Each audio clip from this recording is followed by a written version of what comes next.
Okay, we are live. Friday night, February 7th, 2025. Lots of development. Lots of things have happened in all areas, and we're getting ready for the Super Bowl. And I said I was going to have some predictive programming for you, or some connections, some weird connections that aren't so weird when you understand what they're doing, relating to it. And we'll get into that. The other day I played a clip from Brothers Grimsby. And Brothers Grimsby is some terrible movie that I've never seen. But there's a part in the movie where during a halftime show at a football game, a gun goes off and it shoots President Trump. I mean, they've been fantasizing about this for a long time. You might also just refer to most Hollywood as just stochastic violence. I mean, they make it seem like it's inevitable, but it's all by design. Something else happened. Oh, yay. Yadoff. Yadoff is back. And, you know, we were talking about Henderson Solomon, the black white supremacist school shooter who was motivated to do so by Candace Owens and Ye. Well, I called out the Ye connection before I even read his manifesto, before it was even out, just based on his t-shirt that said Burzum. I knew where it was going. And the inversion, you know, like the black white supremacist, it sounds crazy, but it's meant to be. It's this helter-skelter narrative, and they've been running with it for some time. And Ye's been behind this since that song Black Skinhead. And then he shows up on Alex Jones with the head of the America First, Nick Fuentes, wearing a black hood. Now, we've talked about the meaning of this and all the characters involved, Candace Owens and all these characters. But it's interesting that he's back on X right now, and he declares himself Yadoff. He says, I'm Yadoff Hitler, and your B wants to F. So it's just Ye being Ye. And I'm wondering, you know, what's the deal with this anyway, though? Like, why has he gone from walking his gimp around? And when I say gimp, you know, if you have your partner, your wife, your husband on a leash, and then they don't speak, and they're just like property, like you're walking them around on a leash, that's a gimp by all definition. But that's not getting the attention that I think they wanted. And so now he's resorting to this, I guess. At least he's not faking swattings like most of the right-wingers do, or at least he's not making up rape threats like Tim Pool, who claimed that someone threatened to do that to him and behead him. Like, nobody wants to rape Tim Pool, not even Diddy. And by the way, Ye has come out in favor of Diddy. He is now advocating for the release of P. Diddy for some reason. And they've worked together. And I think they've both been named in a number of pretty bad allegations. Whether you believe any of this stuff or not, it's up to you. You know, I personally don't. I think this is some, I would say, grotesque reality TV show. And it's part of the process of steering the consensus, controlling our worldview. And I don't think it's far-fetched. Last night I went to a circus, this paranormal circus thing that came through town. And it just occurred to me that the power elite recruit the most talented people at creating illusions and telling stories. And I was just thinking that we really do live in a circus. It's huge, but it's certainly, by all definitions, like a madhouse in many ways. It's like, what I mean is a closed system of information. It's like Wonderland, you know, where the Mad Hatter's in control. They make up the rules. And I'm not exaggerating. This is not hyperbole. If you're even slightly cognizant of fake news and how it all gets a pass and how it drives the mainstream narratives and how fake news is never debunked, it's all settled journalism. Well, what do you think that does long term? What do you think it has done? You know, we've been born into what I call a news-bent reality. Nick the Rats here says, take Ye's word as gospel. Yeah, Ye is I think he's some kind of a pawn. I think this is controlled opposition. I don't think he's speaking any kind of truth to any kind of power. If anything, it's just pandering. And I don't really buy any of it, to be honest. He never talks about anything fake because he has no idea. At best, he's a Truman in a Truman Show, and he's clueless. At worst, he's well apprised of his role, and he's just a cynical manipulator. Take your pick. but that's the universe we're in. So Kendrick Lamar has this new song where he calls out one of these rappers. He calls out Drake as being a predator, child predator. And the song is called Not Like Us. And from what I understand, he's going to perform Not Like Us at the Super Bowl on Sunday. So I watched the video just to see, what's in it. And interestingly enough, there's a scene in it where at the end where the performer, the rapper, goes up to a cage with an owl in it, pays some kind of homage to it, and walks away. Now, I don't know the significance of the owl specifically, but many people who analyze Super Bowl symbolism refer to it as this superb owl, possibly a reference to the Bohemian Grove, where they worship Moloch in the form of an owl, kind of weirdly. I mean, that's never quite made sense to me. Moloch, owl, bull, these aren't that interchangeable. So here you have an image, Kendrick Lamar, Not Like Us, and the end scene, there's the owl here. I put a link. Now, he said he's going to perform it, but there are some rumors that he won't because of potential defamation. I don't think that matters. But regardless, I don't know what the owl thing is, but what do you think? And a literalist says, Jaren's people said solar systems, Milky Way, and galaxies are not flat. No, the solar system's flat. It's called the ecliptic plane. It's called conservation of angular momentum. I don't even believe in solar systems, and I know it's flat. Unless you count Pluto against it, but that's because it's the underworld, 17 degrees below. Galaxies are flat. The universe is flat. You think the universe is a ball? And what's it doing? Orbiting another universe? No, the universe is... It just tends towards flatness. It's not curving back on itself at any point. What's at the edge of the universe, by the way, all you universers, you believers in the universe as described by science, what's at the edge? We don't have a complete model. It's fallacious to act as though we do. And you have your best explanations, we call these theories, but we don't have all the answers. And my main divergence from the dominant scientism paradigm, what everyone is more or less believing by default, my main issue with it happens to be that it's not inclusive of all of the information that we know very well is being concealed from us. Whatever's behind fake space might do a lot towards explaining what this place is, but for some reason, we're given false explanations. And just because you can't debunk the false explanation doesn't mean it has to be your default. Flat versus round has always been an either-or fallacy, kind of a false dilemma, and a misdirection from media fakery. That's why I just mentioned with Ye, he's not some kind of rogue going against the system any more than Trump. People fall for this stuff. Nope. They are doing nothing to change the status quo because the power balance is firmly established by this chasm between the programmed believers and the programming class.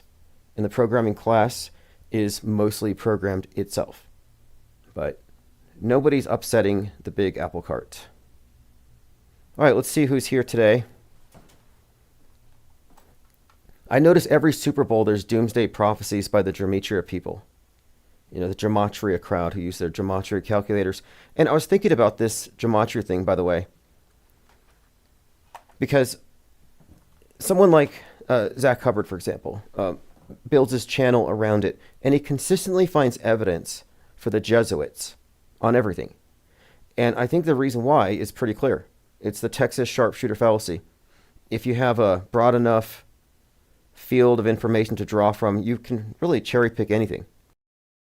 And somehow every Super Bowl, the Gematria calculator people are there to provide evidence that it's about to be destroyed. Every time there's a Super Bowl, it's the end of the world. And I think that's, at this point, we should, like last time I said, after the last Super Bowl, I blocked all the Gematria people, all the sports bettors people.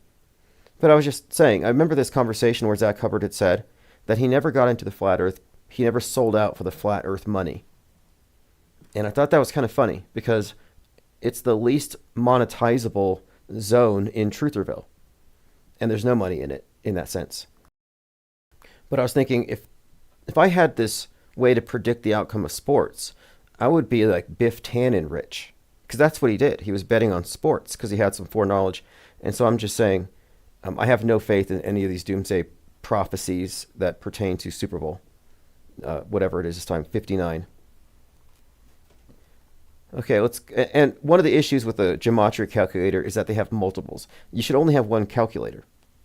One standardized Gematria calculator that everybody in Trutherville adheres to. There has to be some standards. All right, joined by Thirst for Truth, Truman B1000, Truman B3000. Oh, by the way, Insider is out. Go to Insider, that's INCITER, like starting a fire or inciting a riot. Go to insider.shop. There's a few copies left. I had to reserve quite a few for people who had pre-ordered. And this is issue 1. If you don't get it, no big deal. I'm going to order another batch when issue 2 gets printed next week. And then I'm going to back order and put them in my inventory. But the first one's out. Print quality is great. I had a minor issue with the margin size, but it'll be fixed before the next batch. All right, let's see. Clockwork, thank you for joining. Roxy W, KKIN, Ears Up, Ted Stryker, Esteban, Greg R, Rocky USA, Mango Penguins, Diana South, Frank Murr, and a literalist. That's right. I haven't been following much of any of these flat earth people. I mean, they're all, at this point, so married and attached to their orthodoxies that they're in a parallel universe. It's become that way. It's become a belief system. And I do agree with some of what Jeranism has said about the flat earth becoming a religion. But we said the exact same thing in 2017. It's nice for them to catch up. Roxy W says, I read that Minerva is an owl. Yes, that's correct. Yeah, that is correct. And I think the intro level at some of these different mystery schools is the symbol of Minerva. The owl is associated with it.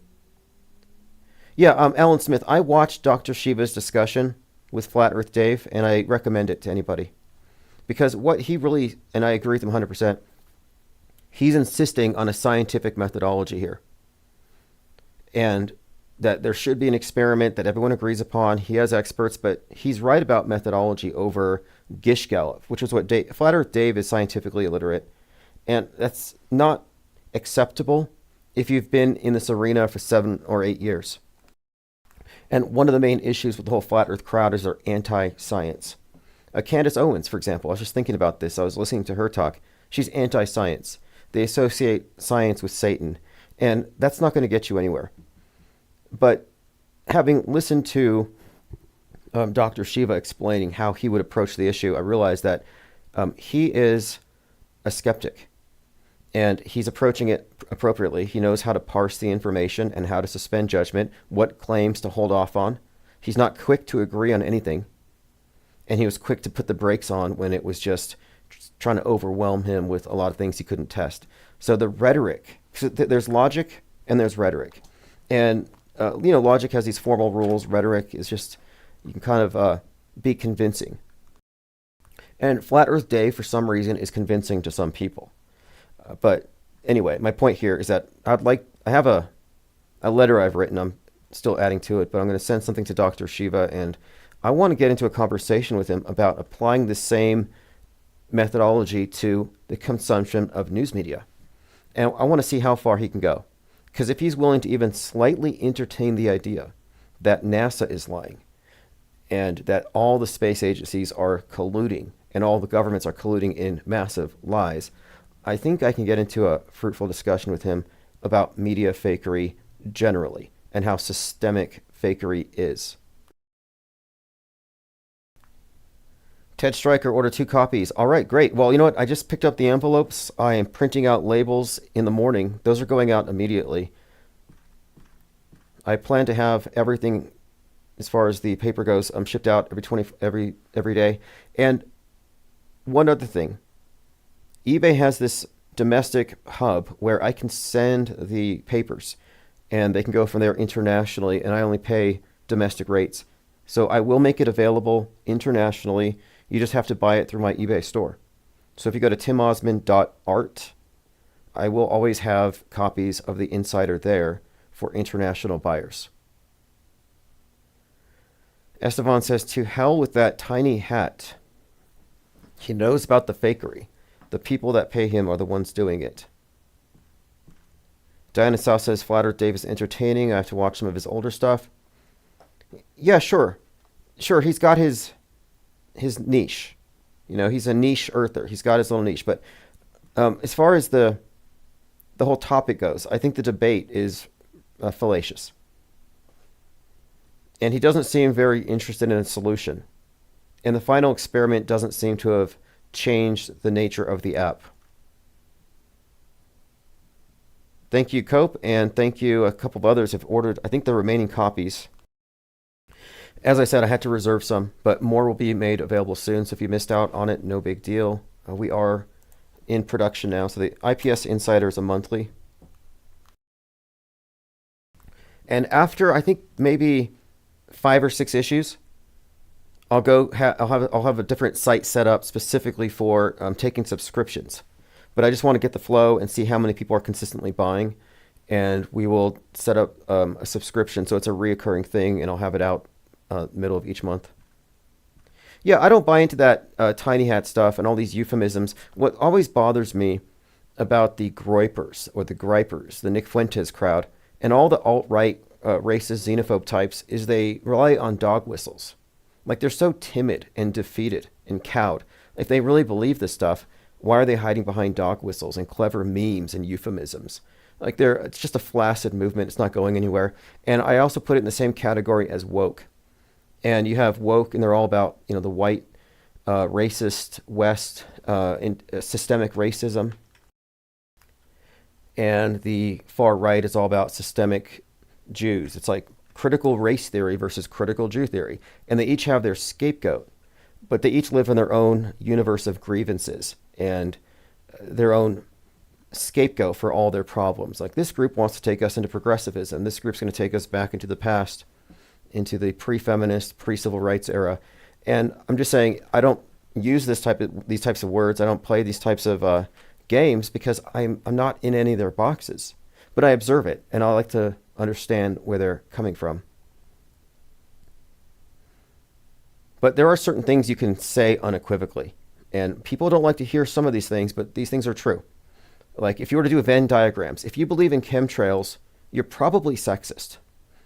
I mean, and I can demonstrate this. Your attitudes, your beliefs might be more in line with MAGA, or not specifically MAGA, but this idealized past. If you are of the belief that aliens are demons, you probably fear immigrants, which makes you kind of a xenophobe. If you're anti-pokey,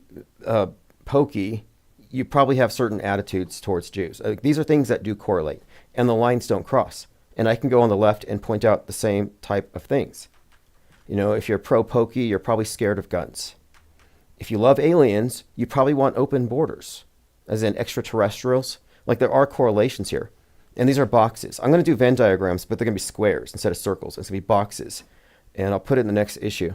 Just to give you an idea, because I don't think any of these things are organic. It's really not. It's not organic at all. All right, let's see here. Ted Stryker says, when the Insider grows, would it be a good thing to have advertisers in it? Oh, absolutely. One of the things I plan to do, as I've already done before, is transcribe interviews and put them into the issue and do cross-marketing in that way. That's one way to advertise. Another thing is, if somebody supplies any kind of content, I'll be working out some kind of promotion. I think that I want to incentivize people to contribute. Not to mention, I pay for content. So if you have anything you want to promote, a podcast, for example, I could, just put a QR code and it's scannable. One of the things about it is that every MP3, every article, every image will be downloadable just by scanning it. But as far as advertisers, yeah, I do want to have it classified at the back, and I do want to make it open. So if you want to advertise for issue 2, I will definitely place it in there. And as far as the projected growth for the Insider, it's going to be, I think, probably in the realm of 50 to 100 hard copies a month for the first few months. But it'll pick up. I also have new press passes, which will go out, and we are producing our own news. I'm doing a story right now on Cat Doe. Cat Doe, a former Trump aide, is the primary suspect in the murder of a cat. And I want to find out what happened to the cat. And I went so far as to contact the chief of police in the small town where this cat was allegedly killed and left on this person's front porch as a death threat from the deep state. I didn't buy the story at all. It looked made up and phony. But the question is, what happened to the cat? And I made some inquiries, I asked some questions, I called around, and it's sort of a mystery. But you can't just post a dead animal on your blog, claim to be persecuted, use that for clicks, and not have any kind of report to go along with it. If somebody kills something and leaves it on my porch, there's going to be a paper trail. There's going to be police reports. There's going to be a TRO, something. But no reports were made. I mean, what kind of psychopath would do something like that? And then what kind of person wouldn't report that? I mean, other people might want to know that there's a cat killer in the neighborhood. And then moreover, when they find it, we need to find out what happened. Did they put it in the trash? Because it can be exhumed and there can be a necropsy and determine the cause of death. Did a certain, I guess he's a private investigator, he considers himself, this former Trump aide, did he poison it? You know, did he choke it? So anyway, I'm interested in knowing the fate of this cat. Or maybe it was a fake cat. Maybe they photoshopped it. But if that's true, then they need to answer. I'm talking about this organization, Marco Polo. They need to answer for why they fabricated such a scene. Because they were doing it, obviously, to raise money for their legal defense against the Hunter Biden lawsuit. But they'll have to explain how they can justify fabricating something to raise money. There's something illegal about it either way. And I'm not going to let it go. I'm calling it Garrett Ziegler's Dead Cat Albatross. And I'm going to have it hanging around his neck until I get answers. And one of the ways I'm going to get answers is it's going to be on the cover of Insider issue number 2. And if you're in Illinois, if you're anywhere near Altamont, I have an assignment, and this would be a paid assignment. I would like an IPR reporter to go knock on the door with a copy of the newspaper and see if we can get some kind of quote about the cat. Ted Stryker says, I rescue cats and do TNR. It sucks to hear. I hope this is fake. Well, the cat was reported to be left on their porch December 15th, 2021. And they claim it was from the FBI. They claim it was from Hunter Biden's team. So they make these claims or insinuations.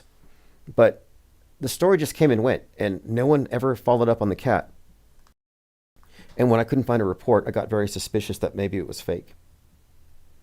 And to me, it looks real, so we'll see. Okay, let's continue here, going through your comments. Yeah, so the Insider, by the way, one of the purposes of it is we have to have a parallel record of what's happening in the world. You've got the mainstream view, and then you have our perspective, which is inclusive of fakery and what isn't really knowable. So we have this agnostic realm. But by having a print record of everything we talk about month to month, psyop to psyop, we have what I call a parallel media network. And what we're growing here is a number of people who've jumped over from the mainstream media universe into the off-world stage. And the off-world stage perspective, again, is inclusive of the fakery, and we maintain an awareness. We don't just conveniently set it to the side, an awareness of the prevalence of fakery. So many people minimize the significance of fakery.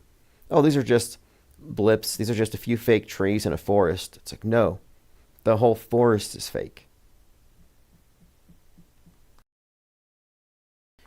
Okay, let's continue here. We're talking about Super Bowl. Kendrick Lamar worshiping an owl in his video probably means something.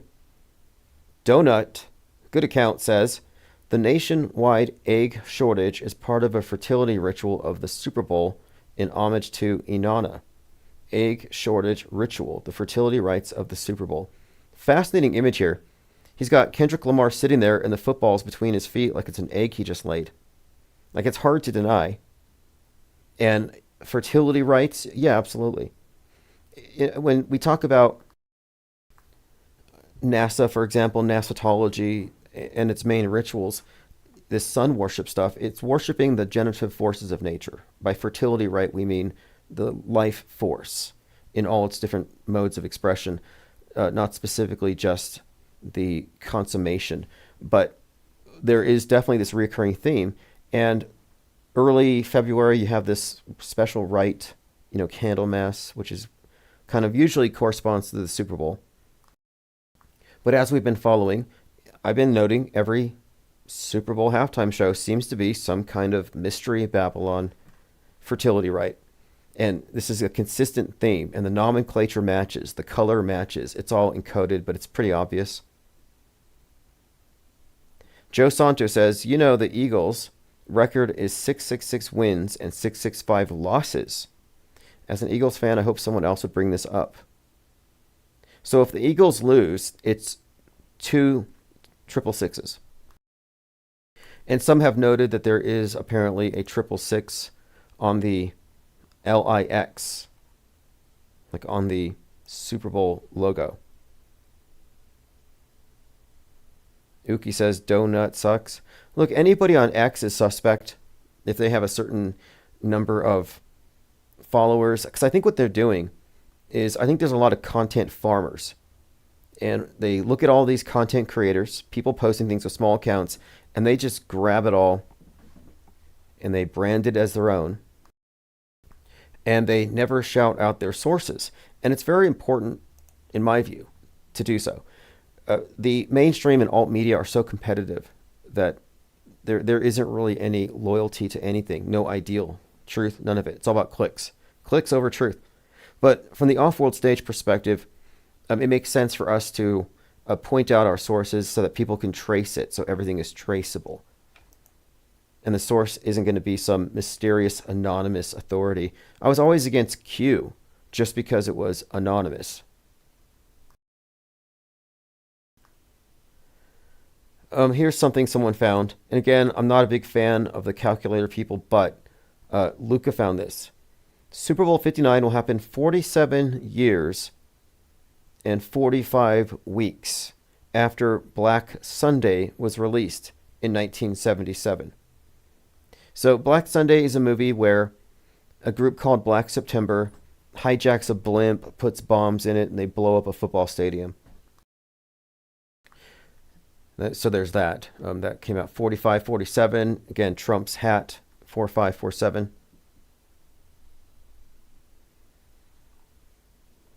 Okay, moving on. Plane crashes onto busy highway in deadly fireball. Small aircraft smashed into a building highway in Brazil, killing 2. And there was another crash, Philippines plane crash, U.S. service member contractors killed. Flight risk. They should have paid attention to the movie poster. I saw that movie poster with Mark Wahlberg. I'm like, I'm not getting in on any planes. And sure enough, ever since that movie's been out, it's just been one after another. Trump says U.S. will own and develop Gaza Strip. We may talk about this. Now, this is interesting because we often talk about the big script. And for those who are incredulous and skeptical about this concept of the metascript, I can break it down very simply. If you accept the fact that some news stories are faked and that the fakery is beyond just factions, that it's ubiquitous fakery that both sides are taking part in, and you can name any major psyop or series of psyops to kind of corroborate this, but if we can admit that some of it's fake, well then the writers of the fakery, and this fakery is always integrated with the entertainment, they would constitute what I would call metascriptors, meaning it's a script that transcends any individual movie or news cycle, but it's like a long-term script, which does in fact become our history.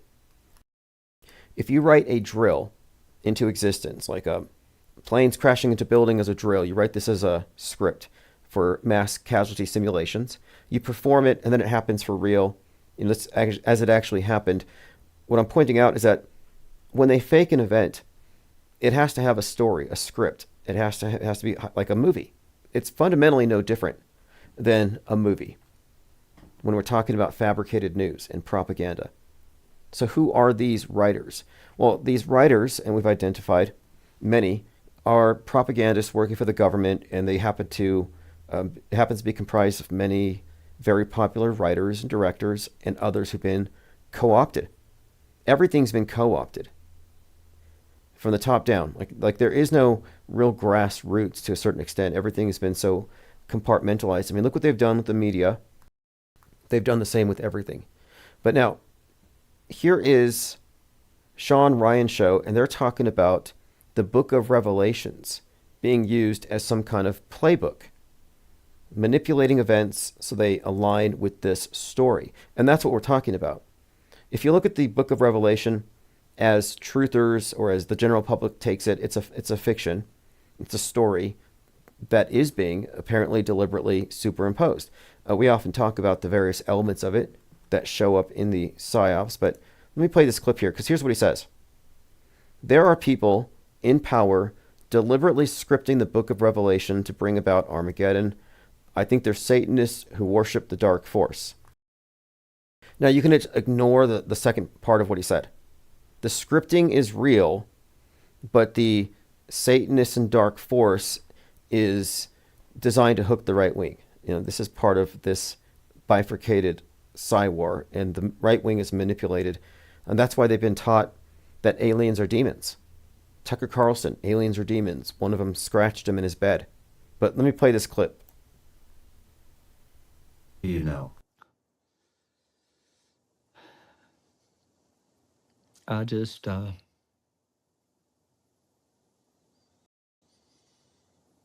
think we're living in the worst possible times right now, that if we don't make some changes, there's going to be some major disasters about to happen. And it's man-made. It's not solar flare. It's not any of that. It's...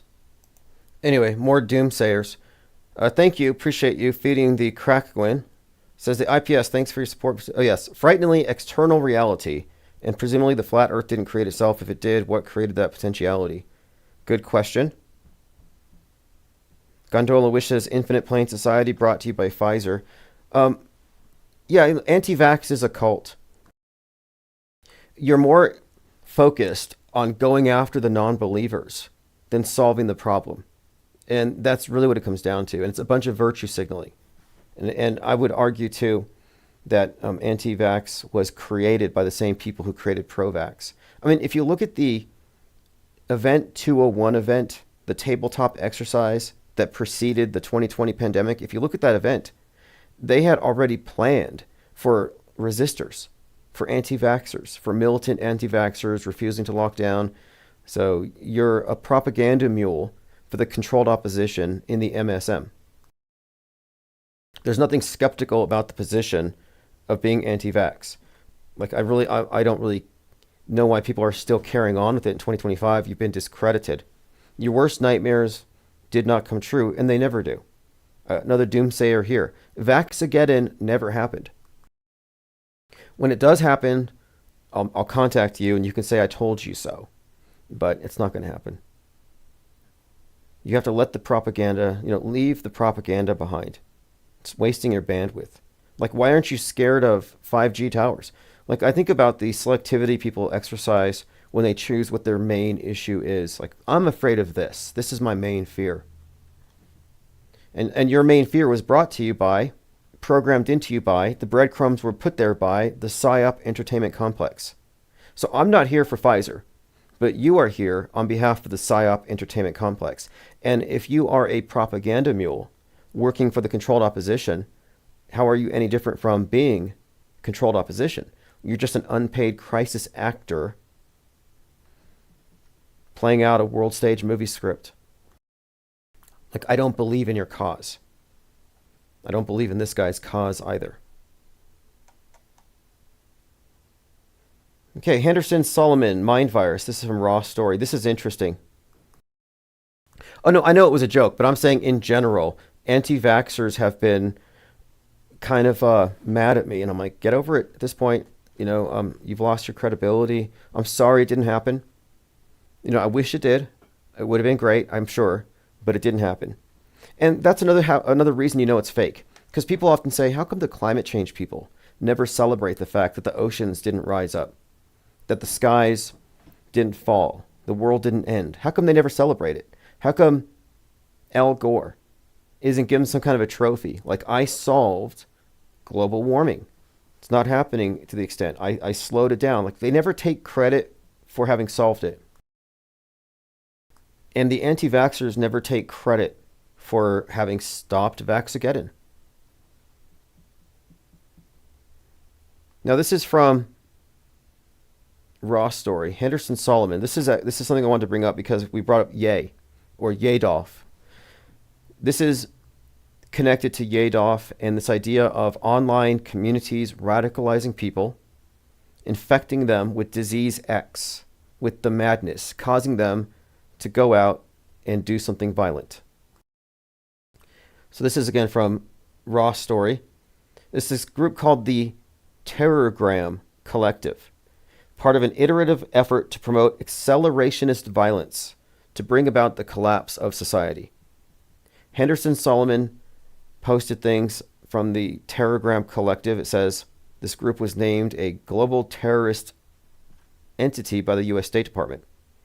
So if you haven't heard of DEPROgRAM, it came out in 2019, and it says it was a tight-knit group that produced PDF files that combined terrorist propaganda, white supremacist hate, and tactical guidance. DEPROgRAM's propaganda venerates white supremacist mass murderers as saints. DEPROgRAM's publications function, this is from the Raw Story, like a virus that finds a receptive host in the fringe online extremist communities, such as Soyjack, and infects the individual, who attacks society at large through mass shootings and other lone actor violence.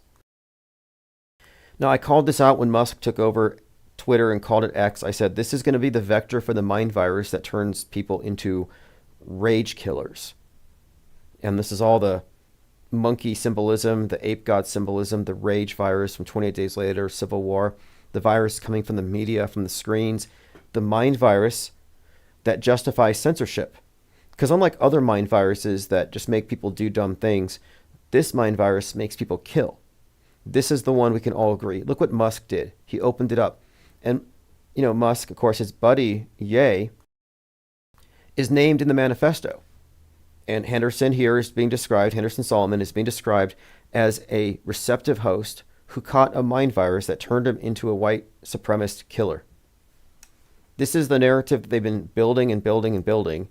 And it's pretty obvious, you can see it now, how long-term this would have the effect of getting a general consensus built up around the idea that free speech is dangerous.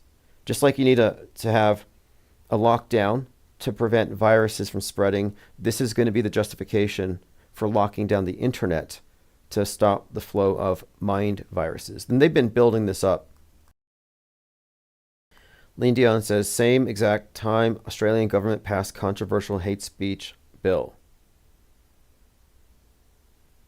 John South says, the chat doesn't show up on your live stream view anymore. Oh, yes. The code's not processing. I had to fix it. Now, this is intriguing. Diana Pasulka describes rituals done in the U.S. space program. So we were talking about this Nasatology and how it's a mystery school, that ultimately the Super Bowl is cloaking what the power elite are really a part of when it comes to their cult, their astrotheological cult. It's not Christian. It is highly focused on the sun, but it also seems to be more pantheistic and even animistic. It even has some archaic notions attached to it regarding immortal souls, reincarnation, and magic. All the stuff is kind of tied into it. And I often talk about how You can't separate NASA from its origins with Jack Parsons and L. Ron Hubbard, Marjorie Cameron, movies, science fiction, and what you would call Mystery Babylon, or the mystery schools, Thelema, where Jack Parsons, of course, fuses with the science fiction. And that's what I'm suggesting here. I call it Nasatology. It's basically Scientology with better special effects, but they're both space religions.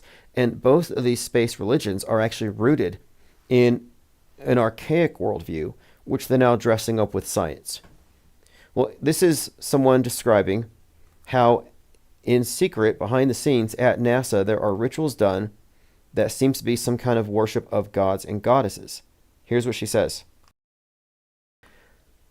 In the space program, rituals that involved Obama and using photos of gods and goddesses done for what Tim Taylor described as, quote, our sponsors.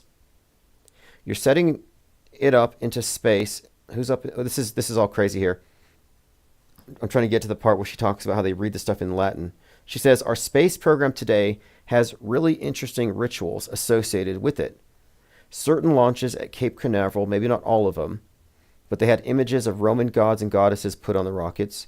They would use Latin on their patches. They would have specific rituals that would sometimes involve U.S. presidents and the position, the president at a certain point where astronomical events would happen. They were positioned there. It goes on to talk about the role of the Obamas in these strange rituals, but she goes on to say, I'm a scholar of religion. I know a ritual when I see one. It goes on to say they were using Latin. It was not medieval Latin. It was a particular form, like it's Roman theology, like they're using the images of Roman gods and phrases. So let me go ahead and play a short clip from, this is, again, her name is Diana Pasulka, and she's talking about rituals that she observed at Cape Canaveral.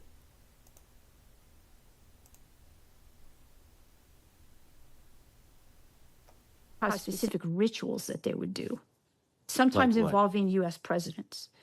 They would position the presidents at a certain point where astronomical events, would happen. And this, so Like Tyler had, like the president of the United States? yes, the president of the United States. They didn't know what they were doing. They were just being positioned there. So, they're like, stand here, Mr. Obama or President Obama. And he would stand there with his wife and look this direction. It was part of the whole thing. And there were photos. He has photos of all of that.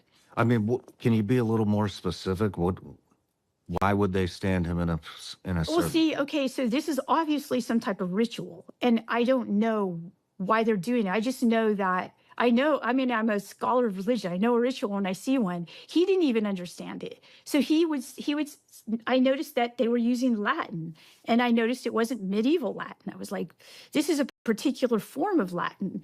It seems like it's Roman theology. So, they're using the images of Roman gods. And I would ask him, I said, why are you using the images of Roman gods? Why are you putting them on your mission patches and also utilizing Latin phrases from that time period? I mean, you're sending it up into space. Who up in space is going to read Latin? And his answer was, our sponsors. Our sponsors. Very intriguing. I first looked into the space program critically after having read a bit about Parsons and Hubbard and all these things, but it was when I was looking at the names of the rockets and I was just recognizing here, it appears to be, or rather it is, syncretism. When you look at the rocket launches, the missions, it's highly symbolic, but these are reiterations of previous bodies of symbolism, and they all have ritualistic import, specifically Egyptian gods. She mentions Roman stuff. There's also that. There's also Greek. The names are all highly significant. It's not just decoration. And the rocket is an obelisk. It's a symbol of the earth god. And it's primarily that. Its primary purpose is religious pageantry. It's not really going to take you to some distant paradise in the sky. That's fake. Dragons, reptilians, people are posting images of their patches. So Obama being involved in some kind of rituals. There's another one here. The subject, this gets into ufology. I don't want to get too deep into it because most of these individuals still believe they're going to space. So it gets into that realm of paranormal. But I think it's interesting. I'm going to look more into this person and I'll see what else I can find. Okay, moving on. Conspiracy alarmist said he saw Luigi's slogan, "Deny, defend, depose," on a handwritten black marker graffiti at Union Square, trendy area in Manhattan. Hey, they're selling Luigi Mangione t-shirts at the mall here. I've seen Luigi posters that say class warfare. No war, but class war.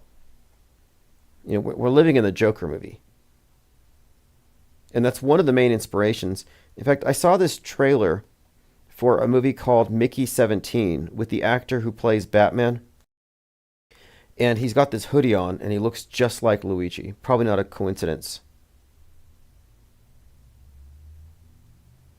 I've been finding a lot of strange paranormal NASA stuff. People making strange claims. I'll probably get back into this stuff later. This is interesting. This guy, and maybe you can corroborate this. This man claims that ever since Trump and Elon cut off USAID or US aid funding, the skies have cleared up, that they have stopped the chemtrails. I don't know if anybody else has noticed this. Anybody else take note of the skies being suddenly chemtrail free? Let me play this clip here. He sounds very credible. Again, this man claims that ever since they cut off US aid funding, no one's paying for the chemtrail juice. Because someone has to be financing it. And one of the things that's integral to the whole chemtrail conspiracy is that it's being done by the government, that this is a government operation. And I want you to look up right now. Look up in your skies right now. Do you know what I don't see? Is any fucking chemtrails. There are rumors out there that even the chemtrails were being funded by USAID. I want to know from anybody out there, does anybody see any shit in their sky? Because I have not seen it. No, this guy out there in the middle of nowhere has not seen any chemtrails, and there aren't any. He hasn't seen it, then there aren't any, right? We do live in this man's solipsistic universe. If he hasn't seen it, it doesn't exist. He speaks for all of us. I'm sorry about the AC/DC background. I don't want to get a flag, so I can't play that track, but it's a good song, but the QAnoners play this track whenever they're presenting what they call a boom. Like, look, Q just won. MAGA won. We just took a hit at the deep state and we took out their chemtrail department. Like, they believe this stuff.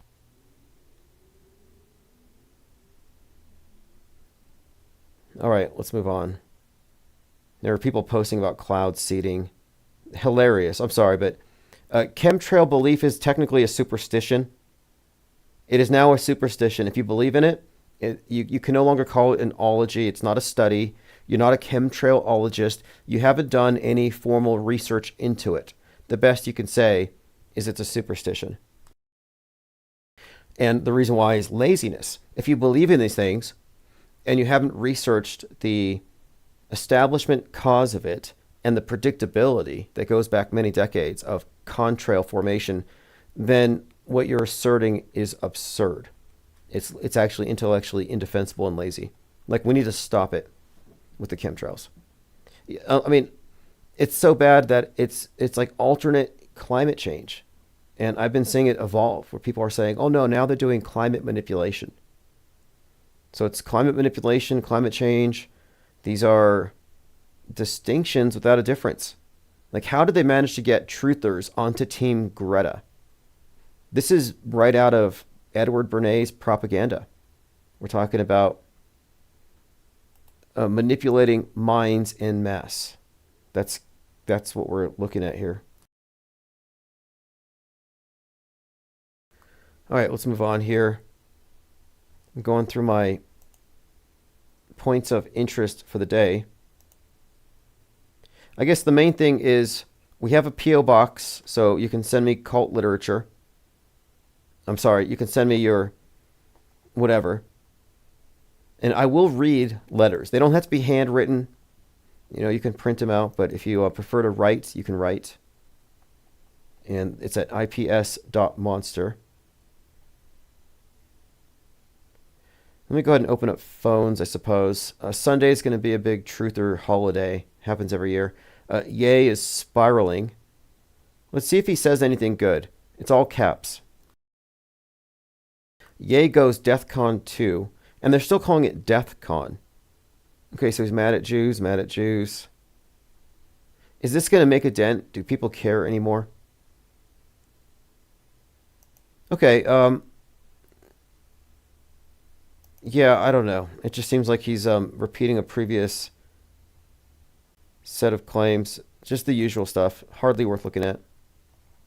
Who's writing his scripts? He needs a better script writer. And Yadoff, yeah, he was called Yadoff a bit ago.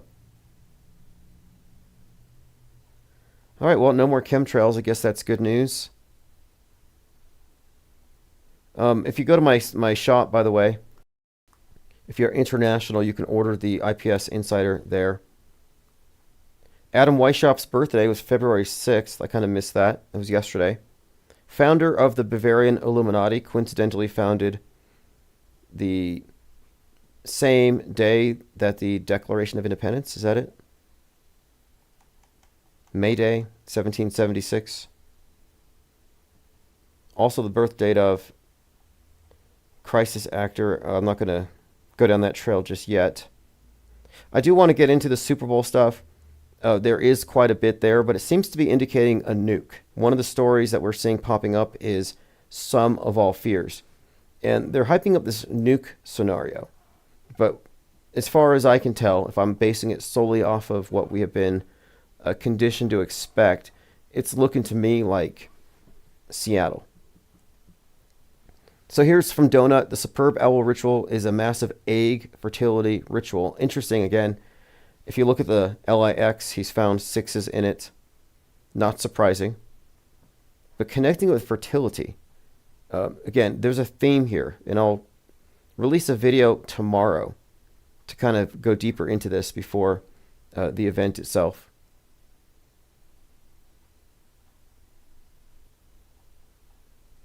Slow news week, though. One current thing after another, and nothing really sticks. But Trump has set the stage. Trump has said that if Iran takes him out, there are already orders in place to, quote, obliterate Iran. So that's something to look forward to. And this all... and one more point here. Because we're looking at the body of media, entertainment in particular, as it pertains to the news cycles, as they form our history, as they bend reality to their will. And you really can't separate the Trump head wound scenario from the nuclear bomb. These things are always positively correlated. So it's kind of interesting here again. There are numerous ways we can show this. Like when he went back to Butler 84 days after he was shot, the connections between these events are all throughout the predictive programming, and they happen in real life. So here he is saying, if he gets capped, nuke Iran. You guys for taking out Soleimani. Well, they haven't done that, and that would be a terrible thing for them to do. Not because of me. If they did that, they would be obliterated. All right, they would be obliterated. Gondola Wish says Alaska plane disappeared, 10 people, no survivors. Okay, they found the plane, no survivors. Yeah, flight risk again. It's kind of been the thing. Superb Owl. Yep, you're correct. Superb Owl says Harks. As I pointed out here at the beginning, the halftime show performer is Kendrick Lamar, and the big talk is about his song Not Like Us. And the video ends where he walks up to an owl in a cage. So this is the halftime show song. And it's got this owl in it. And many have said that Super Bowl, again, references some kind of deity. Not really a stretch, if you ask me, and it's predictable. Yes, that was Trayvon's birthday on the 5th. Trayvon Martin, BLM. Trayvon Martin was this generation's Emmett Till. And George Zimmerman, total actor.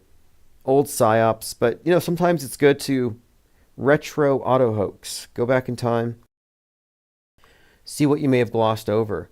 And what you'll find, because people used to say to me all the time, I think they're letting us know. I think they're showing us how fake it is because the old system is dying. And it's like, no, put down the hopium. Nobody's trying to help you. There are no white hats. Nobody is waking up. Nobody's dropping you any hints. You're only paying attention now. That's the difference. Because if you look back 10, 20, 30 years, the psyops have always been terrible. Crisis actors have always sucked. Always. We call them the gags. The Government Actors Guild. They have never been good. They've always been poorly performed, and I think it's because they draw from a shallower talent pool than, say, NASA. Like, who are they drawing from when they're picking out their actors? And so, again, my point here, really, I think, is that nobody is showing us anything. If you're noticing things are fake, it's because they've always been fake. It's the status quo. Fake is the status quo. It's the rule, not the exception. And it's not new. We were born into a deep faked world. Deep fakery is not new. Deep fakery has been going on long before AI. They just use traditional spycraft, masks, disguise. Gondola Wish says, this is a bit out of left field, but a lot of these crisis actor sacrifices like Michael Brown are actually clones from IVF. Interesting. I don't think that's true, but it's kind of an interesting concept. If you've seen They Cloned Tyrone, maybe it is true. They Cloned Tyrone came out last summer, and it had Jamie Foxx in it. And it had there's an amazing array of connections between Trayvon Martin, Tyree Nichols, Rodney King, the BLM martyrs, and the movie They Cloned Tyrone. And They Cloned Tyrone is kind of this Truman Show-like area of the city where there's mind control experiments where people are being killed and then replaced. Like they're clones of people. And it's kind of a combination of Dark City, Truman Show, and I guess Josie and the Pussycats, which is about music mind control.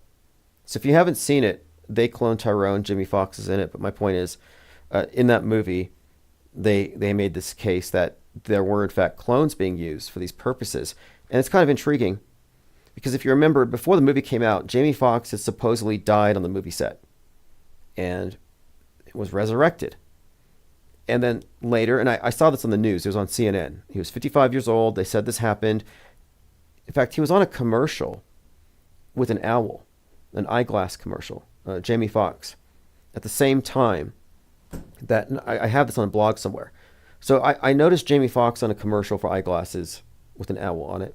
And then I see him in the news. They say Jamie Foxx, 55, collapses on a movie set, and they bring him back. And this had already set up some red flags because he's heavily associated with the launch of BLM and Trayvon Martin. And this was in the wake of the Tyree Nichols event. But then later, when he comes back, people say he doesn't look the same. He's been cloned. Jamie Foxx has been cloned. So he gets out in front of it and he says, no, I've not been cloned. His PR people know he's not been cloned. And then like a week later, They Cloned Tyrone comes out and he is, of course, in it. And there are some connections, intriguing connections between the names, like Trayvon, Tyree Nichols, Tyrone. Then there's Terry from Rebel Ridge. Then there's Tyreek Hill. But these names and the stories, there's a lot of repetition here. So to get back to your point, all of these manufactured martyrs are coming from the same playbook, and they have the same script writers. Are they really killing people? I tend to think no. Although, I mean, if so, it's completely psychotic. But I don't think so. I mean, I'm not saying that there isn't corruption and people aren't getting killed, but what I'm saying is when it comes to psyops, these are controlled events in closed movie sets. So there's no reason to have any uncontrollable variable, like something goes wrong. The reason why you don't have whistleblowers, and we're talking about decades of fake news, maybe a century. All this fake news, where are the whistleblowers? Well, they've signed NDAs, but NDAs are not binding unless there's criminal activity. And murder would be criminal, and I'm just saying they're not killing anybody. Everything they're doing is completely legal. Lean Dion says, not like us is a massive Drake diss. They call him a colonizer and a ped. Drake label is called OVO, and the logo is an owl. The battle between them was an influential op, and they're both on the same label. Thank you for that background information. OVO looks like an owl. So that's the owl connection. And then you have the Super Bowl, superb owl. Yeah, if you want the tabloid, go to insider.shop. Again, that's just a quick link to the shop, or you can just go to any of the sites. But if you don't get number one before it sells out, because I have some individuals who have to receive it first, so most of them had to be set aside. If you don't get it, I'm ordering more copies next week when I order issue number 2. And I'm trying not to, I'm not interested in doing pre-orders. I want to have everything in-house so that I can guarantee next day shipping. I'm staying ahead of this one. We're 2 issues ahead at least as far as content.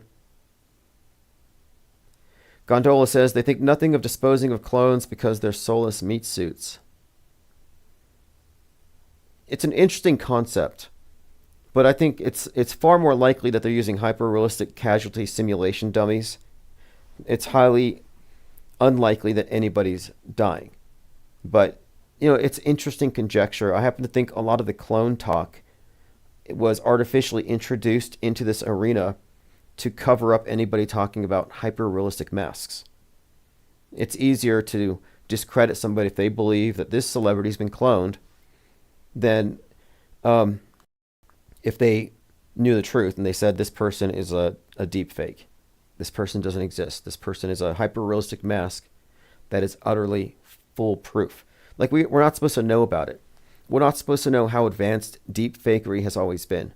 Like, there may be people, and I can't identify any, there may be people that we collectively grew up knowing through the medium of television and entertainment who may not actually exist. I mean, there was this somewhat credible rumor that Benicio del Toro doesn't exist. That this is a character played by Brad Pitt wearing one of these hyper-realistic masks. And these include hands. They have hands that you can put on that are indistinguishable from real hands. Everything can be. If they got pores, they got hair, they got veins, they got tattoos. They're super realistic. So my point here is we don't know the extent of the fakery. I mean, think about someone like Benicio del Toro, if true, if he's a fiction. It wouldn't be hard to create. I mean, what do you think spycraft is all about? False identities, false backstories, infiltrating people into society. It's like time travelers. They didn't exist on this timeline, but now they do. And now they're real. That's kind of how it works with crisis actors. It's a simulation. They don't actually exist, but they've been designated real by the TV. Now they're real. And that's one point to bring up as well, is that something is real if it's designated real, because the ultimate authority is the television, is the screen. We live in the desert of the designated real. Objective facts don't really matter. Hark says, Tim is right on point. Look up any of these so-called politicians on IMDb. They all show up. Well, everybody shows up on IMDb. It harvests information now. But it's kind of remarkable to look at how many of these politicians are skilled, not just in acting, but also in hypnosis.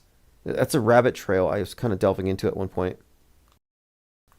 I think we're looking at this theater of Psywar.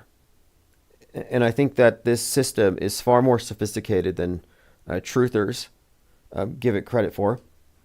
And the mainstreamers don't see it. It's totally invisible. But to really believe this, you've got to look at Edward Bernays and understand the role of perception management and marketing and how societal changes can be attributed to mass media influence. You know, people, I mean, it's interesting to see how 1984 was you would consider 1984 to be a dystopia. Like, oh, we don't want to live in a future where there's no privacy, and everywhere you go, your thoughts are being recorded. Everything you say is being recorded. Nothing is private anymore. But now, here we are in 2025, and privacy is kind of a thing of the past. You shouldn't have any presumption of privacy. And moreover, people are commodifying their privacy. They're publishing their thoughts online, and they're putting everything out there, eliminating privacy voluntarily. We are self-surveillancing. And the social media acts as a mind-reading device and a confessional. So we are self-policing, self-surveilling at all times. Like, this is way worse than Orwell predicted. And it's irreversible, and it's never going to be fixed. So again, I'm not trying to be pessimistic here, but I'm saying you can't fix this from the inside. Okay, phones are open if you want to call in. Thank you, Frank Murr. Arrived here with a bucket full of titanium blue wrenches. So if you're in the chat, you may have one awarded to you. And these basically give you access to members-only content, and there'll be more of that in the coming days. So for example, Busy56, Penguinati, Tommy Retail Army, Eugenie Retrospectology, SLERR Con, Mac, Lean, Dion, Hall Billy Homestead, Mango Penguins, a Newful have all received the coveted Blue Wrench Lodge wrench. If you don't know the backstory of the wrenches, when we first started this channel, there were so many trolls getting into our chat that we couldn't have a cohesive conversation. We had the Hitlerites, we had the Bible flat earthers, we had the different agendas. You know, like every single group that came in had an agenda. And we're just trying to figure out what's happening. This is before we learned about the extent of media fakery. And we realized that if we don't ban certain people, they're going to drown out the conversation. We're not trying to create an echo chamber, but we do want to have a think tank. And you can't think if it's not managed properly. So I started banning people who were simply disruptive. And then I realized I don't have enough time to ban all these people. And back then we had hundreds of people in the live stream. So what I did is I gave a wrench to everybody that had been vetted. And the vetting process is simple. You send me an email and I give your channel moderator status. And over time, we created this de facto membership system where all the IPS members who had been vetted were now armed with wrenches. And the rule was ban everybody. Once we had 400 people, we didn't need anybody else. So we just reflexively banned anybody, and if they cared, they could email me and get in. But it was all about quality control. And if somebody was violating those rules, which was rare, they could lose their wrench, and then the others with wrenches would bash them into pulp. I'm Nati. I will hand out a wrench this evening. So if you comment, you'll get a wrench. But the history of the wrench has really been the history of the formation of a think tank. The elevation of our standards for discourse had to be enforced by force, unfortunately. And if you look at the dungeon, you know, it was just, and a lot of people had resentment. A lot of people resented. I mean, to be honest, I would ban anti-vaxxers on site. And does that make me a fascist? Does that make me a Pfizer shill? You know, I ban chemtrail believers. Does that make me a shill for the airlines? Yeah, it is true. Whenever I go on a spiel just debunking chemtrails, they add to my frequent flyer miles. I get free flights.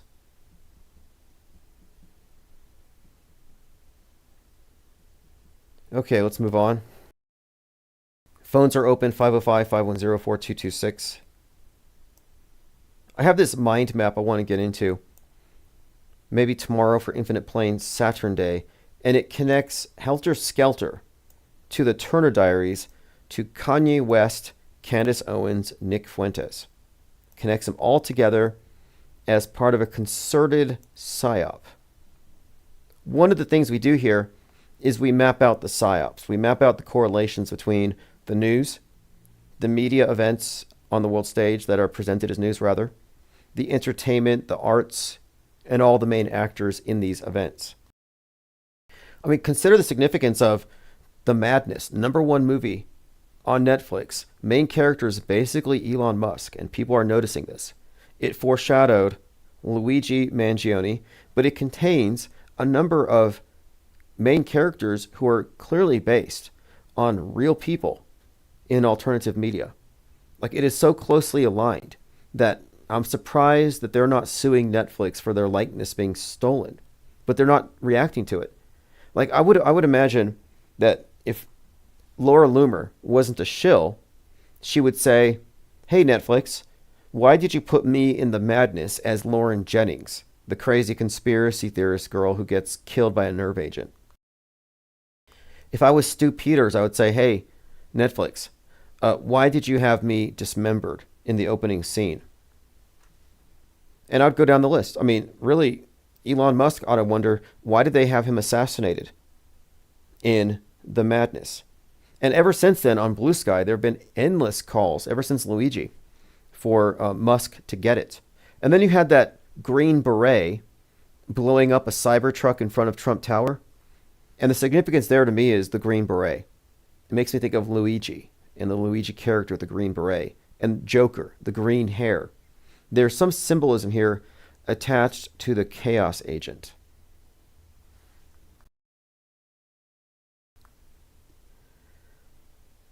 All right, let's see here. Gondola Wish says, Garrow says Elvis is going to be inserted into Trump on August 4th. Yeah, Drastic Liars has a view on things that it does get supernatural at some point. And if he's right, I'm going to hell. There's no other way about it. And I hope it's not true. I don't know if there's but like, the thing is, I have no intention of repenting or changing my mind or becoming a believer. But if something supernatural happens, I'm going to be skeptical about it. But if something does happen that's irrefutable, then yeah, I'll have a change of mind. But not before. And I hope that's not held against me, but I think it is. And to me, that's unfair. Isabel Ann says, the LA fires were 33 days from the superb owl. National Propaganda Radio has a big segment on owls today. So owls are being put out there in a concerted message. We're talking about Kendrick Lamar, owl in the video, owl connections, Super Bowl coming, and now this. I call it concerted messaging, not coincidences, especially if it goes across all these different areas, but it intersects in your mind. DEPROgRAM Truth says, they move on from these episodes so quick. The Cybertruck episode, completely forgot about it already. Oh yeah, I mean, it's bad. It's the public attention span, in the attention economy, the competition. They want people to care, so they got to constantly needle them. It's like an emotional manipulator. They never let you rest. It's always a game. It's always a trigger. It's to keep you off balance so you can be cajoled and moved. And this is all by design.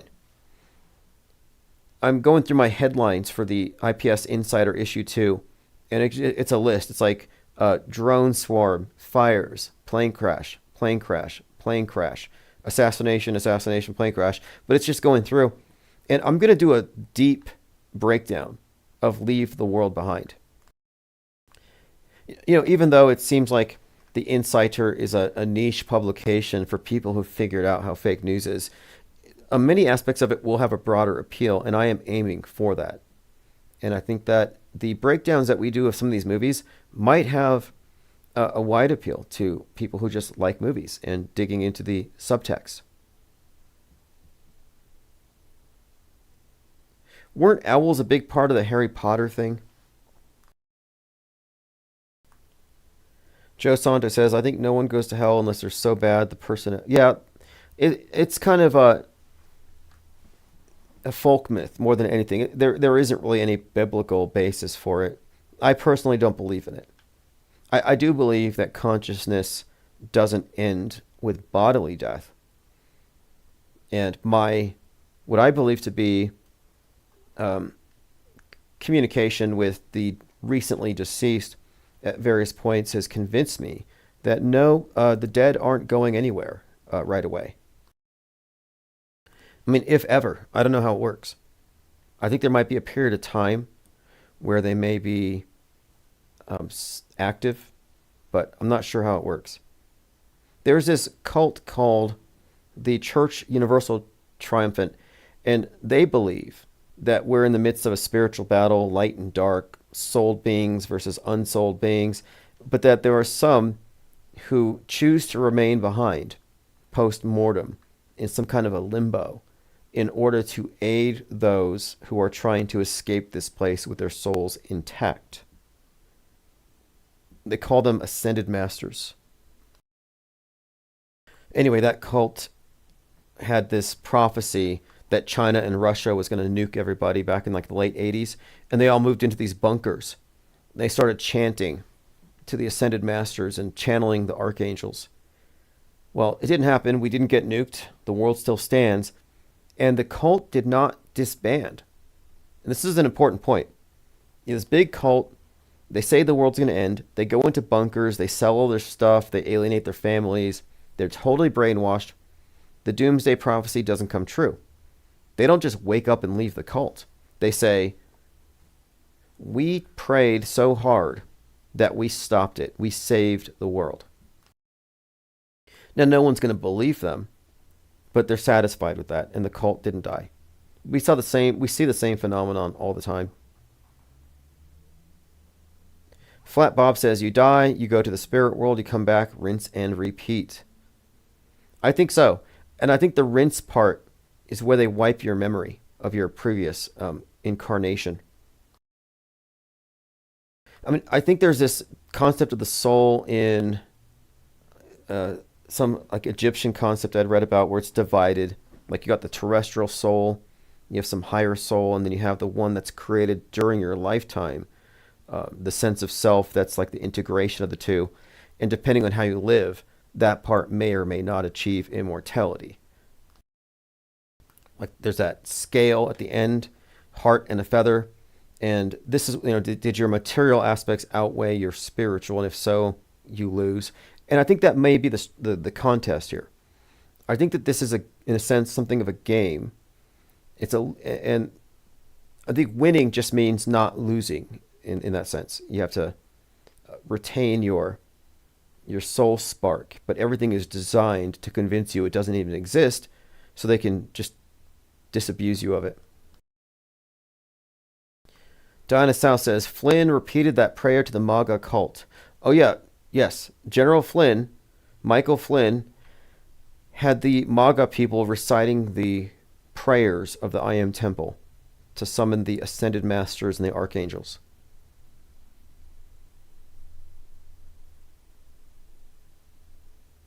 Okay, let's see here. Flat Bob says, we all agree to come here. Interesting. Ted Stryker says, I like your story about how you asked someone if they believed the end was near and they wouldn't give you their car. Oh yeah, that was Kathy. Cathexis. Cathexis tried to convince me in the summer of 2017 that the world was going to end on September 23rd.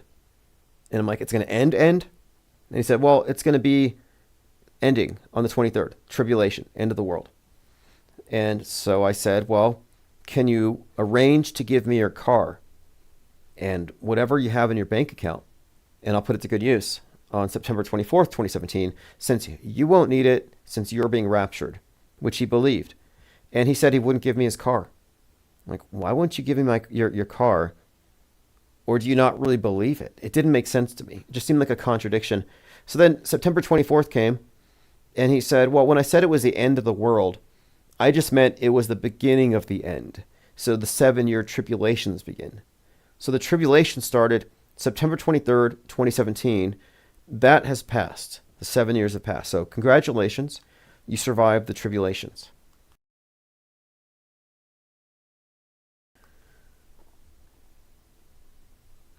We all survived the end of the world, the Great Reset. The world's not going to end. That's another kind of misconception. And so many people make their entire living off this. Joined to the chat by Math Powerland says, I am not Math Powerland. I thought Math Powerland turned into Math Power Clay. I remember he specifically said he owned the flat earth, which I'm not disputing this. But then I find that he's selling mud, like dirt, like therapeutic dirt, cosmetic mud. You know, stuff you put in your hair and on your face, brush your teeth with it. I've seen it all. And I'm not doubting the efficacy of it. I've never used it. But selling dirt is literally selling the flat earth. If you own the flat earth, why couldn't you just sell it? Just sell it by the brick. It's genius. Make more money selling the flat earth than selling flat earth maps.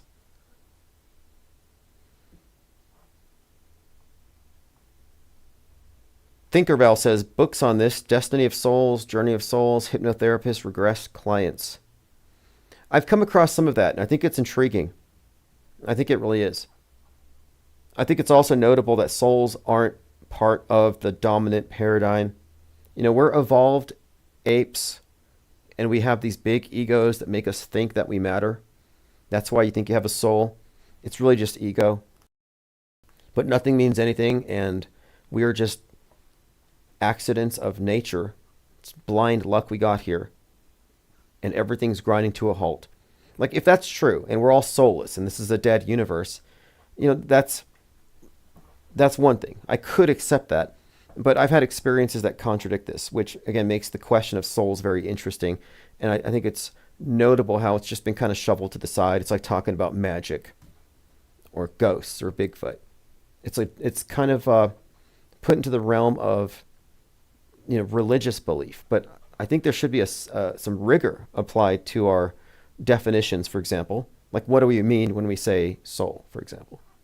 Like, I happen to think that our consciousness is compartmentalized, and that oftentimes what people think is happening, or when they think something is a message from God, or they're having some kind of divine experience, I think that what they're really doing is they're integrating and decompartmentalizing their consciousness. That your own, for lack of better terminology, higher self could easily be confused with a higher power, an external higher power, a God, an angel.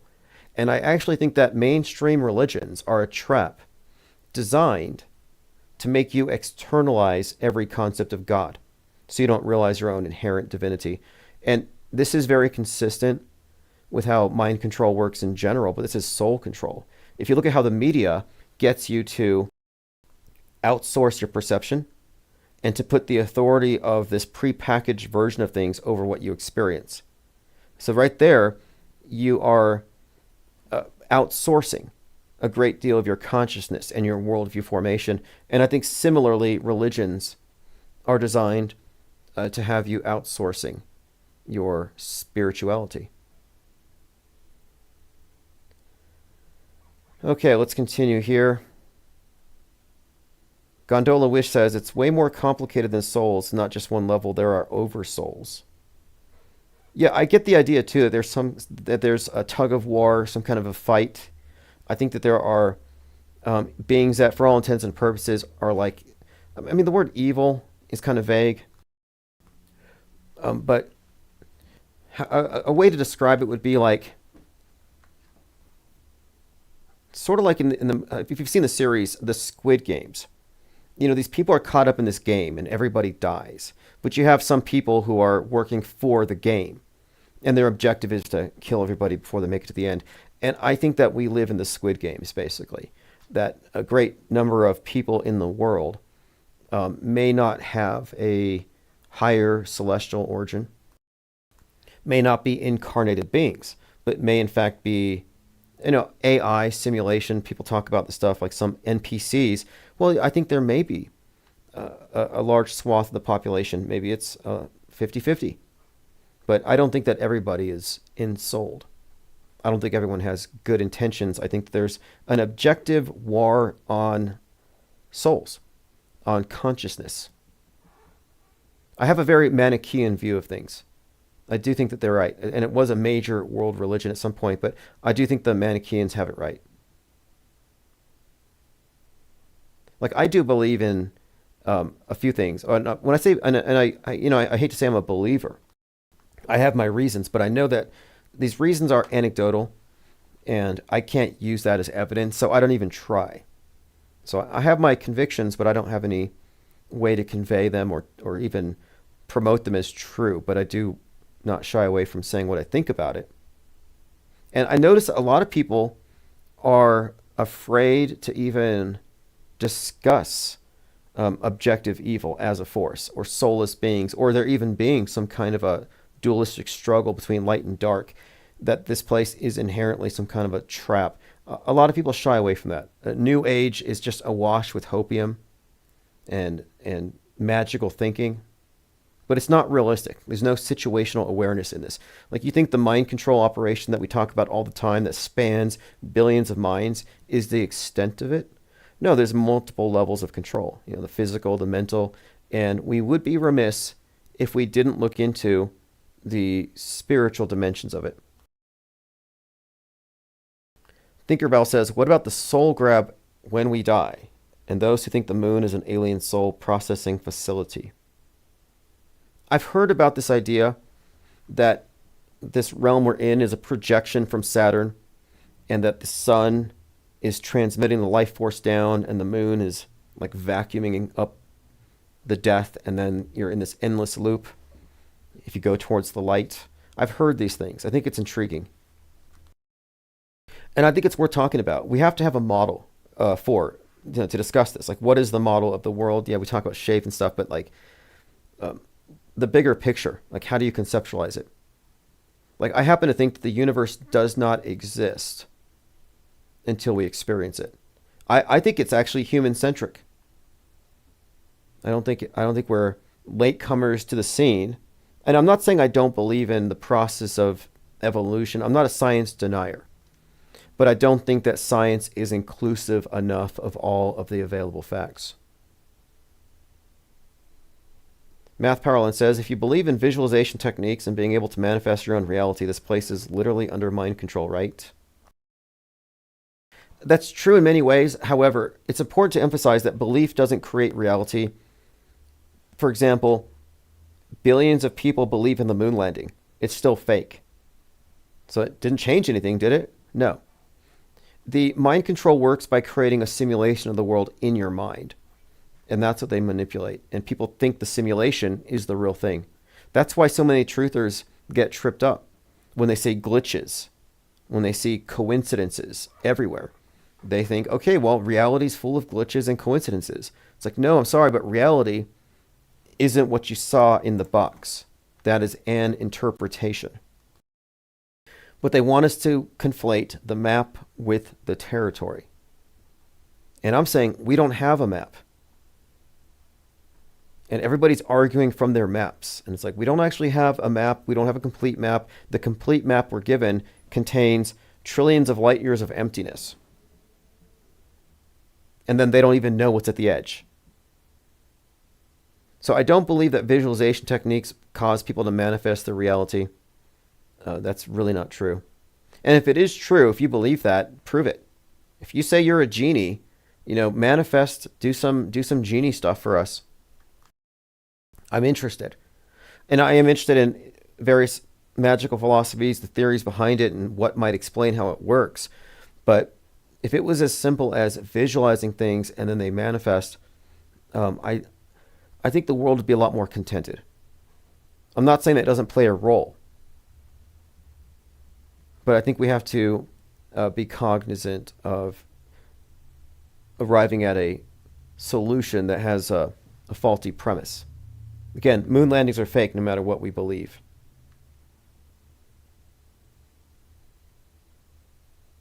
All right, let's continue.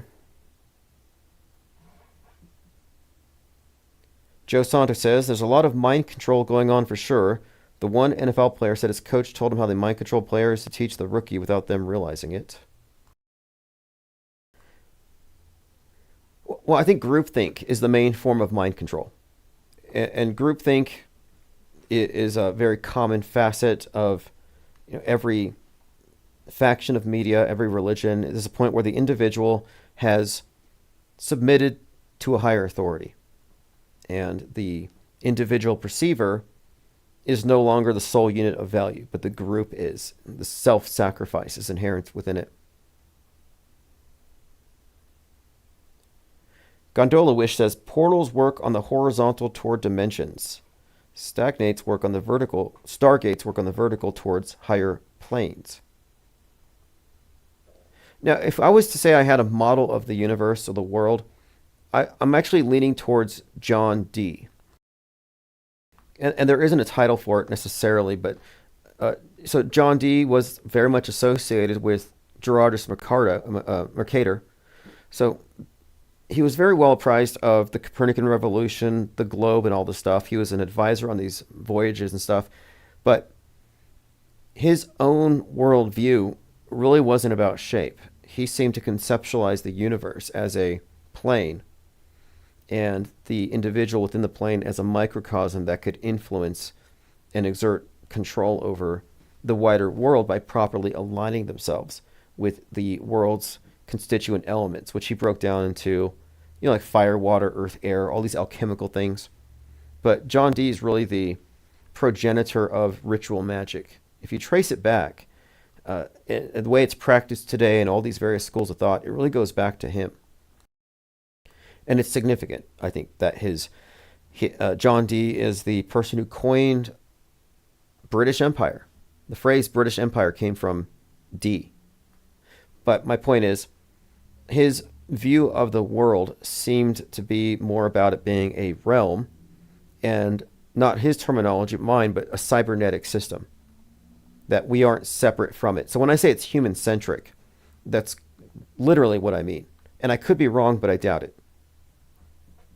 But I'd be happy for somebody to prove me wrong. Convince me that I'm just an ape, a very evolved ape with an intellect, but soulless. I mean, the soul is what we're talking about here. We're talking about, do we have an aspect of ourselves that is non-corporeal, that isn't dependent of or a product of the body? And evidence for me really does point to non-corporeal existence. Death is a hoax. If you didn't know, death is a hoax. Thank you, Ted Stryker. C. Rowan, Me and My Drone, DEPROgRAM Truther, Reverse History, Grills Trillions, Nick Fingar, Ready or Not 31, Lickety Split, Angst G, and KKN have all received blue wrenches. Thank you very much. I'll be posting more content for members only here very soon. I'm working on a few things. If you haven't seen, I think it's called IPS Deep Dive number 1 on Trump's head wound. That one's available. I have a couple others. I'm working on a Joker deep dive. If there's any subject you want me to do a deep dive onto, or a character, I will. And there are certain world stage characters that are worth studying. Lately, we've been talking about Ye. I mean, Ye wasn't around. Then we have this shooter. We talk about Ye, and now he's back in that black skinhead form. Not a coincidence. Okay, let's move on. U.S.-Russian figure skaters were on the plane. Here is Tanya Harding.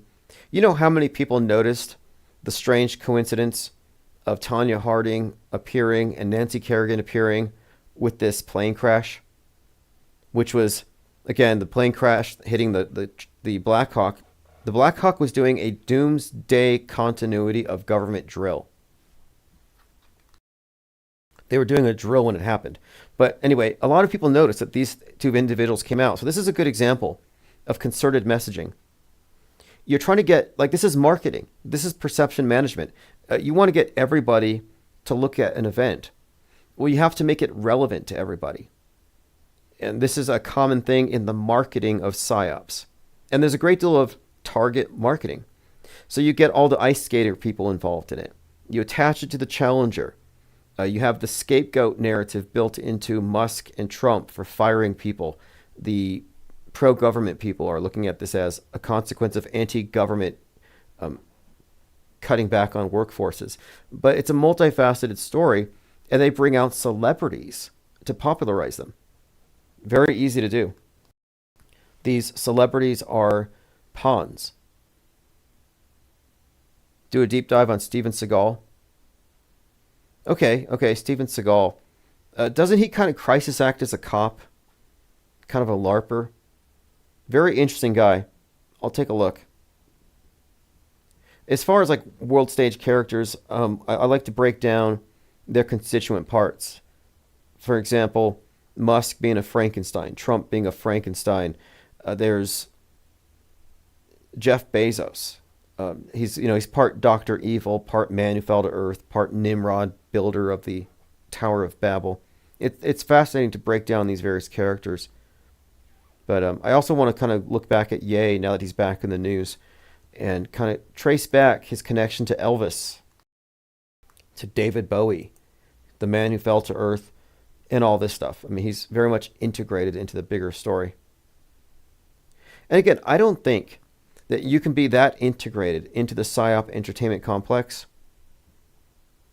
and be a Truman Show dupe, like not be aware of it. And I kind of think that you can guarantee that someone like Ye is very well aware of his role as an instigator. Not that they write their own lines. All right, this is a short clip. This individual is talking about the moon landing and how it appears to be a remote-controlled moon buggy. I have my preferred debunk of Apollo 11, and there are many. And I also argue that predictive and concurrent programming is evidence of fakery. If something in the news just happened on Netflix, it's fake. There's no reason to assume otherwise. But my main debunk, my go-to when it comes to Apollo 11 is, where's the moon? The Earth, and the moon, you look at the relative size, the Earth is like 4 times bigger or something. It's like a quarter the size of the Earth. Here's the moon. You step off of your craft and you look out. What should you see? You should see a moonscape. The moon should extend out miles and miles and miles to the horizon. You should see craters, a plain of craters as far as the eye can see. The moon isn't so small that the curve is over the next hill. And if you look at any of the lunar footage from the ground level, you can only see the equivalent distance of a couple of, like a Walmart parking lot. That's basically what you're looking at here. There's no moon here. Where are the moonscapes? Oftentimes, what gives away a hoax isn't what they show you, but it's what is conspicuously absent. And they're showing you stuff to distract you from what's missing oftentimes. I mean, NASA is a magic show. You don't need to question it at the base. When it comes to these events, people are debunking it and they're trying to out-science the scientists with their orthodoxies. But ultimately, we're looking at a magic show. And they're faking science with magic tricks. But let me play a short clip. Pretty good breakdown here by... I'm not sure who this is. It's on X. And what you'll find is that these big X accounts will just take someone's TikTok, get the clicks off of it, get the money. Why aren't his arms moving if he's steering it? That looks weird. Why is the horizon so close? If the moon is supposedly a quarter of the size of the Earth, which they used to say 1/6 the size, but now's not the time to get into that. If it's only a quarter of the size, why is the horizon that close? Is the horizon only 4 times further than that here on Earth? I don't think so. Looks like a studio to me. Thank you. Exactly. Looks like a studio. Fake. It looks like a rear screen projection. But the elephant in the ISS is special effects. Nobody wants to talk about the special effects. All right, well, I'm going to run through my drop-down list here. Again, yeah, Ye's making a lot of noise. We'll follow that. He did insinuate something with Ivanka. I don't know how well that's going to play. This girl says she found a tooth in her McDonald's breakfast. She says boycott McDonald's. People here are often arguing that McDonald's serves human flesh Uh, I kind of don't buy it. She has a tattoo of a skull on her neck with a knife through it, and she's got pentagrams tattooed on her wrists. Large orange juice. I don't ever eat McDonald's because it messes with my stomach. Heard the rumors, but I was like, you know what? I need something cheap, something quick. I gotta go into work. So I'm eating, right? This is as far as I got. Couple bites. And A couple big bites. I mean, she took down the whole Big Mac like 2/3 of the way here, and then she found a tooth. feel something in my mouth. And I'm thinking, oh fuck, did I chip my tooth? So I'm feeling around. Nope, not me. What's this?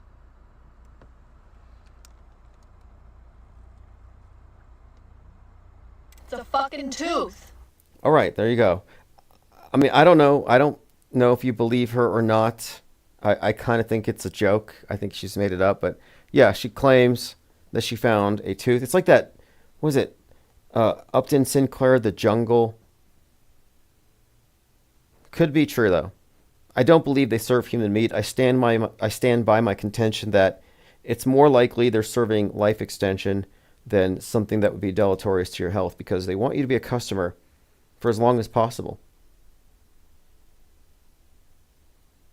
Uki says, Tim, you have a Satan tattoo on your chest, though.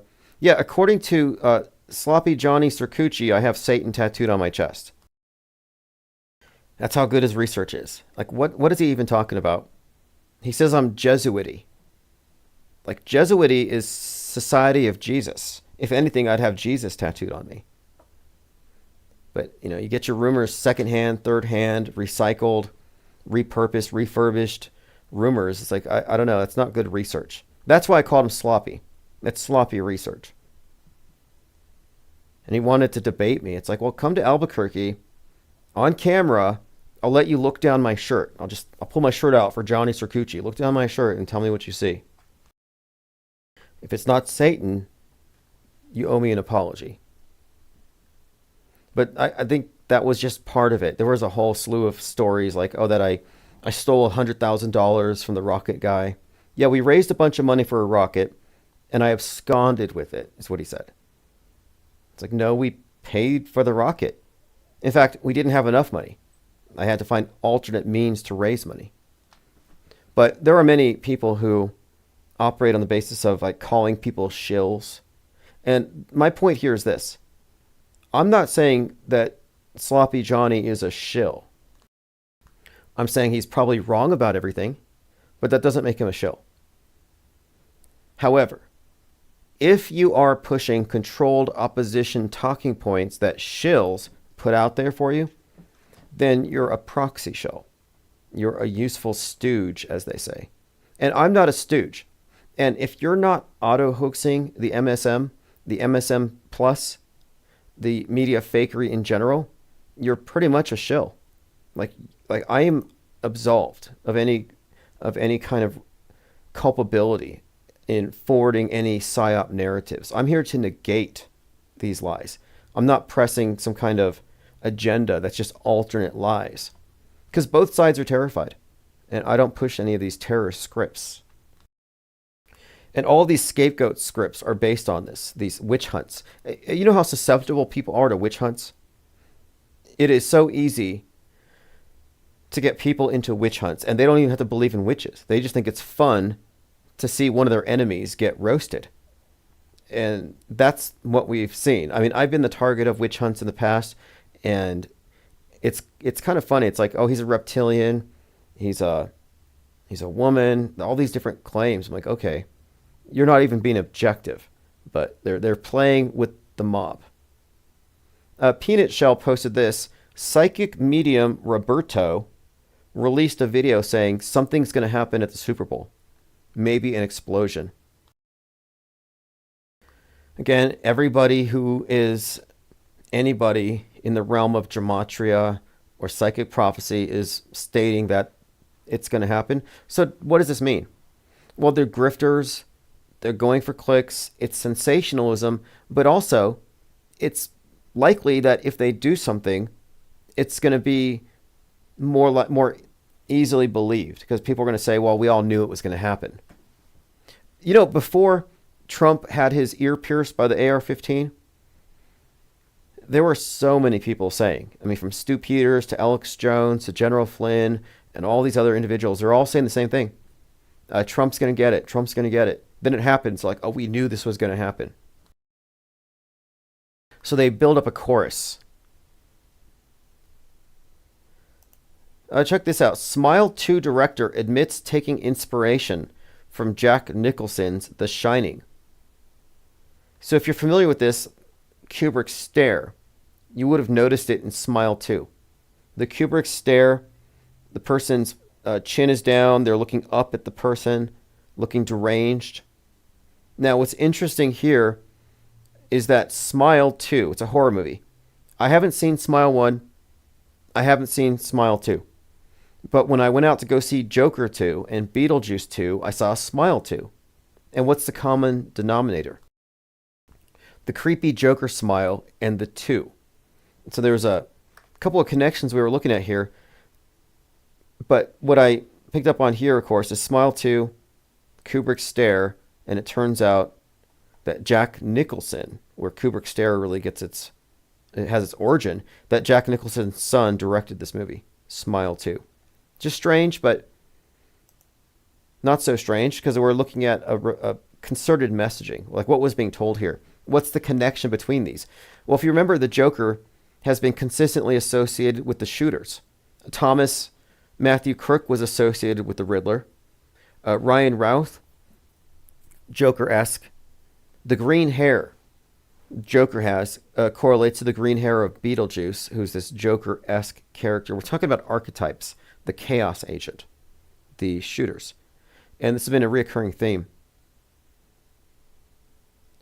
All right, well, anyway, thanks everyone for joining. I have to run some errands. I've been repurposing the office so we can get into the business of sending out tabloids.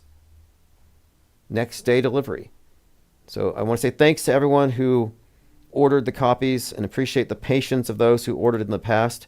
If you ordered a copy back in September and it was held back because of shipping rates that weren't included in the original price, you're on the list and those are being sent out first.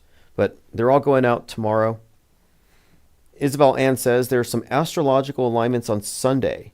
They wait for a certain energy to make it more believable. Yes.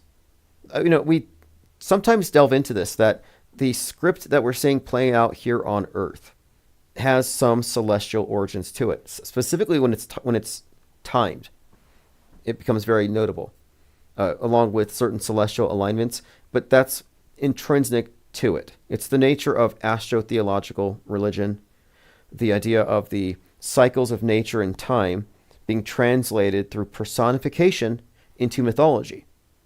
And the media today provides us with mythology, contemporary myths. And these stories do, in fact, have a basis in the zodiac, the bigger story of the cycles of time. Because ultimately, and this is where you get in, we talk about this place being a prison or a trap. The symbol of Saturn implies this. Well, what does Saturn and the cube imply? It's the god of death and the cycle of death and rebirth, but also matter and time and the control over the temporal existence through time-space. Like the Saturnian symbol we see is so prevalent, I believe, because ultimately it speaks to their power over time and space exerted through worldview control, where they tell you what the world is physically. There's your space control. And then time. By artificially writing our history, they do control time. If you haven't seen Megalopolis, I recommend it because you see this group called the Design Authority. And they look just like the strangers from Dark City who control time. And they reset everything. And at night, people are in these completely different lives because they're being manipulated. Well, this is symbolic of reincarnation. When they go to bed at night and wake up the next day, it's all new. But the Design Authority in Megalopolis freeze time, orchestrate some event in New York with explosions. Well, that perfectly demonstrates how the metascriptors, how the PSYOP entertainment complex, the design authority of our worldview, does exert control over time.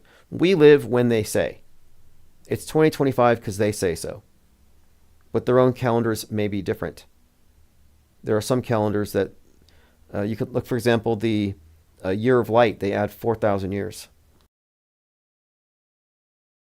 Joe Saunders says, my crazy theory is that under the Super Bowl stadium, they have a thing where the fans' emotions fill up Dragon Balls or something, but it's a joke as of now. You know, I just coincidentally happened to be reading a bit today about talismanic magic and the theory behind the transmission of one's soul energy into matter, into objects designed to receive them. And the theory here, and a lot of these rituals I've seen in different traditions involve breathing, like the spoken word, but also breathing onto the objects. Idol magic has this as a common facet, sort of like God breathing into the mud. But the idea is that the life force, your sentience itself, is in fact something that is a currency that can be transmitted and it can be harvested. And it can be imbued into a physical object, and that it attains in itself some sort of, maybe not sentience, but operational consciousness, not unlike AI. Very interesting kind of an area when you get into idol magic and the theory behind it, and talismanic magic, and the fundamental belief in nearly every magical tradition that indeed the energy of the spirits of the people participating in rituals is in fact stored. They even use the term charging talismans. So you're probably right about this. I'm almost certain of it, because I think the Super Bowl is primarily a religious rite. It is a religious ceremony. Its primary purpose is that. Entertainment is secondary. So you're probably right. I don't know what's beneath the Super Bowl stadium, but what were they doing Super Bowl 47 when they turned off the lights for 33 minutes? Some kind of pizza party beneath the bleachers? Anyway, thanks for joining. This is Fepe Akbar, Allergic to Bullshit, featuring Lean Dion.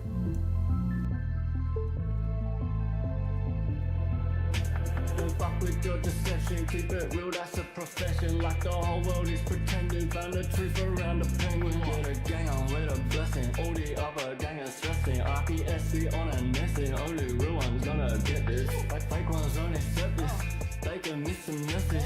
Timbuktu got bodies, yeah, find them in our wreckage. Auto host and message, squad are represented. Killing you with knowledge, yeah, the uppers getting dirty. Oh, you're so effective, cause we're so effective. Let go of your worries, yeah, the whole thing is a setup. We got it and we get it, offering refreshment. Level up your conscience, yeah, it's honestly the essence. This wave is uncontainable, facts are undebatable. You lanes are unrelatable, give a fuck about saving you. We could keep on playing you, you just keep complaining too. Game is unescapable, unless you're with the gang or no. Messing with the penguin, we're messing with the penguin. Messing with the penguin, messing with the penguin, messing with the penguin, messing with the penguin, messing with the penguin, fucking with the penguins, yeah, with the penguins. Coming with a vengeance, trying to make you come to your senses. Forget the general consensus, just pay attention. You're going to have paid for good intentions. I'm clenching my back wrenching, representing only the most superior independent media. We got that real shit fucking encyclopedia. We're bringing an end to this mass hysteria. They wanna know why it's so serious, cause you must be delirious. If you're still believing stuff, get a grip and show some evidence for your bold claims. We don't play no games, we stay relentless, exposing those events. Quick, the IPS are making an entrance.